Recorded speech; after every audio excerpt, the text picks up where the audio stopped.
വാസ്തവത്തിൽ മഹാഭാരതം ഈ അവസാനിക്കാത്ത ഇത്തരം സന്നിഗ്ധതകളെ നിലനിർത്തിയത് കൊണ്ടാണ്. അതുകൊണ്ടാണ് ഈ ജയസ്തസ്മാൽ പരാജയ എന്ന വാക്യം ഭയങ്കരമായ അലയടിക്കുന്ന ഒന്നായി തീരുന്നത്. സന്നിഗ്ധതകൾ ഇങ്ങനെ പല രൂപത്തിൽ കാണാൻ പറ്റും. ഇപ്പൊ പി.കെ. ബാലകൃഷ്ണൻ ഇനി ഞാൻ ഉറങ്ങട്ടേല് പാഞ്ചാലിയുടെ മനസ്സിലൂടെ കടന്നു പോകുന്ന ഒരു ചിത്രം അവതരിപ്പിക്കുന്നുണ്ട്. കർണൻ ജ്യേഷ്ഠപാണ്ഡവനാണെന്ന് അറിയുന്ന സമയത്ത് പാഞ്ചാലിയുടെ മനസ്സിൽ തെളിയുന്ന ഒരു ചിത്രമുണ്ട്. പാണ്ഡവസഭയിൽ കർണനോടൊപ്പം പട്ടമഹിഷിയായിരിക്കുന്ന താൻ, അനുചരന്മാരായി നിൽക്കുന്ന പഞ്ചപാണ്ഡവർ. പാഞ്ചാലിക്ക് കർണൻ ഇഷ്ടമല്ല ഒരർത്ഥത്തിൽ. കാരണം പാഞ്ചാലിയുടെ സ്വയംവര വേദിയിൽ കർണനുണ്ടല്ലോ. സൂതപുത്രന് വിവാഹം കഴിക്കില്ല എന്ന് പറഞ്ഞിട്ട് പാഞ്ചാലി പുറത്താക്കുന്നതാണ്. കർണൻ മോഹിച്ച സ്ത്രീയാണ്. തിരിച്ച് പാഞ്ചാലി മോഹിച്ചിട്ടുണ്ടാവും. കാരണം കർണനൊരു ബലമുണ്ട്. കർണൻ ഒരർത്ഥത്തിൽ ആധുനികനായ ഒരു ദുരന്തനായകന്റെ എല്ലാ സ്വഭാവമുള്ള ഒരാളാണ് കർണൻ. കർണൻ ജനിച്ചത് കവചകുണ്ടലങ്ങളോടെയാണ്. മഹാക്ഷത്രിയനായിട്ടാണ്, സൂര്യപുത്രനായിട്ടാണ്. പക്ഷെ വളർന്നത് സൂതപുത്രനായിട്ടാണ്. താൻ സൂതപുത്രനല്ല എന്ന് കർണൻ അറിയായിരുന്നു. കർണന്റെ പിതാവായിരുന്ന അതിരഥൻ പറഞ്ഞിട്ടുണ്ട്, ഒഴുകി കിട്ടിയതാ, ജനിച്ചപ്പോഴേ ദിവ്യനായിരുന്നു, കവചകുണ്ടലങ്ങളോടെയാണ് നീ വന്നത്, ആരെന്നറിയില്ല. അതുകൊണ്ട് അച്ഛനാര് അമ്മയാര്? ഹൈദരാലി പാടിപ്പൊലിപ്പിച്ച കർണശബ്ദത്തിലെ പദങ്ങളുണ്ട്. അച്ഛനാരാണ്, അമ്മയാരാണ്, ഞാൻ ആരാണ്? ആധുനിക മനുഷ്യന്റെ സ്വത്വാന്വേഷണങ്ങൾ മുഴുവൻ നിങ്ങൾക്ക് വേണമെങ്കിൽ കർണനിൽ ചെന്ന് ചേർത്ത് വയ്ക്കാൻ പറ്റും. കർണനോട് കുന്തി വന്ന് പറയുന്നു, നീ ജ്യേഷ്ഠ പാണ്ഡവനാണ്, കൗരവപക്ഷത്ത് നിൽക്കരുത്, പാണ്ഡവപക്ഷത്ത് വരണം. കൃഷ്ണൻ വന്ന് പറയുന്നു, നീ ജ്യേഷ്ഠ പാണ്ഡവനാകൂ, ജ്യേഷ്ഠ പാണ്ഡവനായാൽ നിനക്ക് രാജ്യം, അധികാരം, പാഞ്ചാലിയും.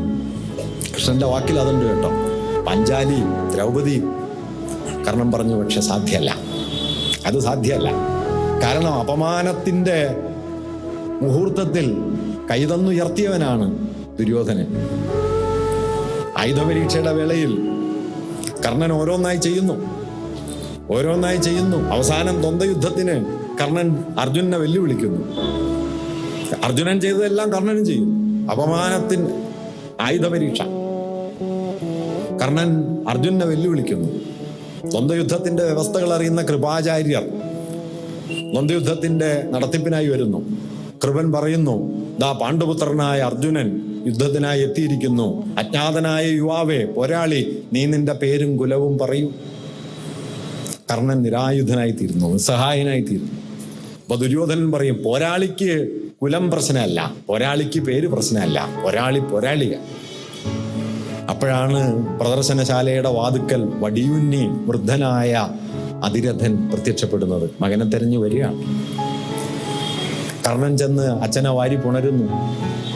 അപ്പൊ കർണൻ സൂതപുത്രനാണ് എന്ന് മനസ്സിലാവുന്നു. ഭീമൻ പറയുന്നു, സൂതപുത്ര, നീ ഒരു ചാട്ടയുമായി തേര് തെളിക്കൂ, നീ യുദ്ധത്തിനിറങ്ങല്ലേ. അങ്ങനെ അപമാനിതനായി തീരുന്ന സമയത്ത് ദുര്യോധനൻ എഴുന്നേറ്റ് പറയുന്നു, ഇവൻ അംഗരാജാവ്, ഇവൻ അംഗരാജ്യം, ഇവൻ അംഗരാജൻ. അങ്ങനെ നിത്യാപമാനത്തിന്റെ മുഹൂർത്തത്തിൽ കൈവിടച്ച് ഉയർത്തിയ ഒരാളാണ് ദുര്യോധനൻ. ദുര്യോധനെ കൈവിട്ടുകൂടാ. കർണൻ അറിയാഞ്ഞിട്ടല്ല ദുര്യോധനിൽ അധർമ്മമുണ്ട്, പാണ്ഡവർക്ക് അവകാശപ്പെട്ടതാണ് ഈ രാജ്യമെന്ന് കർണൻ അറിയാഞ്ഞിട്ടല്ല, ദുര്യോധനന്റെ നില അധാർമികമാണെന്ന് അറിയാഞ്ഞിട്ടുമല്ല. പക്ഷെ അധാർമികനായ ദുര്യോധനോടൊപ്പം നിന്നാൽ മാത്രമേ കർണന് ധാർമ്മികനാവാൻ കഴിയൂ. ഇതായിരുന്നു കർണന്റെ പേര്. അരിസ്റ്റോട്ടിൽ ഹമേർഷ്യ എന്ന് പറയുമല്ലോ, എല്ലാ ഗുണങ്ങളും തിരഞ്ഞ ഒരാൾക്ക് അയാളുടെ പിടിയിൽപ്പെടാത്ത ഏതോ ഒരു കാരണം കൊണ്ട് ഒരു അധർമ്മത്തിന്റെ, ഒരു തിന്മയുടെ പ്രതീകമാകേണ്ടി വരുന്നു. അയാൾ അറിയാതെ. കർണൻ അങ്ങനെ ഒരാളാണ്. അയാൾക്ക് അധർമ്മത്തിന്റെ പക്ഷത്ത് നിന്നേ പറ്റൂ, എങ്കിൽ മാത്രമേ അയാൾക്ക് ധർമ്മിഷ്ഠനാകാൻ പറ്റൂ. ധർമ്മത്തിൽ അധർമ്മം, അധർമ്മത്തോടൊപ്പം ചേർന്നാൽ മാത്രം സ്വയം ധാർമ്മികനാവാൻ കഴിയുക. അല്ലെങ്കിൽ ആലോചിച്ച് നോക്കൂ, രാവണനെ വിട്ടുപോയ വിഭീഷണനെ പോലെ ഒരു അപ്രധാന കഥാപാത്രമായിട്ട് അവസാനിക്കും കർണൻ പാണ്ഡവപക്ഷത്ത് ചേർന്നാൽ. കർണൻ നിലനിന്നത് ഈ അധർമ്മത്തോടൊപ്പം നിന്ന് സ്വയം ധർമ്മിഷ്ഠനായതുകൊണ്ടാണ്. ധർമ്മത്തോടൊപ്പം ചേർന്ന് മഹാധർമ്മത്തിലേക്ക് കാലെടുത്ത് വെച്ചത് കൊണ്ടല്ല. ധർമ്മം എന്ന് നാം പറയുന്ന മൂല്യത്തിലേക്ക് കർണൻ കാലെടുത്ത് വെച്ചിരുന്നെങ്കിൽ കർണൻ എന്നേ പാഴായിപ്പോയേനെ.